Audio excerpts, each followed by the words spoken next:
Good evening, everybody. My name is Antoine Flippin. That's ANTOINE I come from Chattanooga, Tennessee. I've been here in Los Angeles now about 2 years. Uh, it's a nice city, but there's some things that's really been getting me puzzled about the city as some of the things that I've been seeing, especially downtown. Uh, unjust things, if I may add. Police brutality, for one. Uh, Different types of racism. Like from where I'm from, racism is they let you know that they don't really, care for you, which is, I guess, growing up in the South, that's understandable. At least I know where they're coming from. Whereas most other places, especially places, like here in Los Angeles, uh, you don't really see it, but it is behind the scenes. Um, and that's some of the things that has really, like, reason why I wanted to talk about this. I was talking to someone about a week or so ago about some of the things that are going on down here. Not only just downtown, everywhere else, but particularly here because you have people that are here that are really sick, a lot of mental disease, things that are running rampant, and the people of higher authority or higher places, as you may call, uh, how should I put it? They see the problem and they say they're addressing it, but they're not really doing anything about it. Take for instance Hurricane Katrina. Uh, Me personally, if that's not systematically wiping out the majority of a race, then I don't know what is. Because at that point in time, up until that actually happened, back in 1996, the governors and everybody that's in office talk about improving the levees, talking about it, but yet when the time came, when the hurricanes actually happened, I guess they figured, this is just blow over, and we'll just survive it. They didn't know a Category 4, almost a Category 5, nearly wiped that city out. To this day, this city is still picking itself up. So there are some things wrong in our government that, they say, well, we elect new officials, we're going to do this, we're going to do that.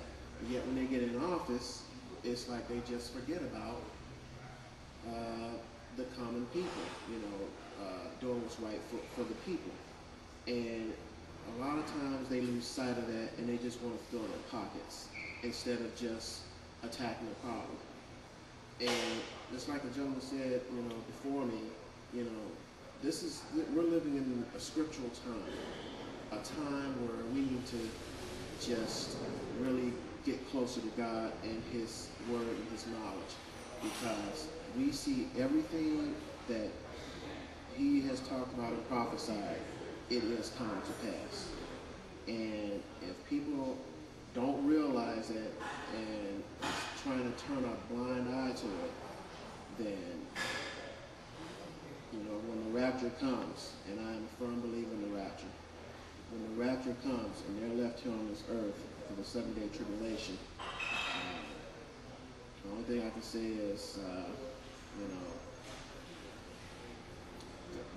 good luck, because, the Word of God teaches us, not to kill and destroy. And we are destroying this planet. Different things like global warming and different types of occurrences that are not normal. And these are things that God has prophesied. And like He said, His people are not surprised by this. Okay? But we have a lot of people in this world that, you know, they want to try to, you know, play God and outdo God, and, you know, think technology is going to be, you know, better than His power. That's all that's going to become. All that's going to come to an end. All that's going to come to an end. So my thing is, if you're a firm believer and you see everything that's going on, just hold on to God's unchanging hand and just stay in His Word and just stay prayerful and just stay under His wing, and He'll give you the victory. And that's I mean, just you know, just stay close to Him, because right now this world is going down the tubes. I mean, I hate to say it, but that's the way it is right now. I mean, I wake up every day and I thank God for the sun and for my life, health, and strength, my family, who's all back east right now, and I'm praying for them as I know they are for me. But each day that passes and it goes forth, you see things that just, you know, they say if it's going to, before it gets better, it's going to get worse. Well, right now, you know, you look at unemployment, I mean, it's skyrocketing, like 10% average in the majority of the United States. And I mean, this country, this whole world needs to be shaken up. It needs to be shaken up biblically, prayerfully, any way you can look at it. I mean, because we as men, we fall short. We don't always fall short. And that's the only way, I mean, that's the only thing I can say right now is, you know, just stay close to God, just get into his teachings, His Word, and just stay close to Him, because man is going to fail you every time. Another thing I want to talk about real quick is, like I said, racism. Just, you know, we have a new president, which I'm very excited about that, President Barack Obama. I just only wish my father was alive to see this occasion. He died 3 years ago, not seeing when the first African-American president was elected. But even as of now, as he's been in office now, going on 8 months or so, he still has to defend and that, get questions asked about race, and I'm thinking when he was elected, all of that was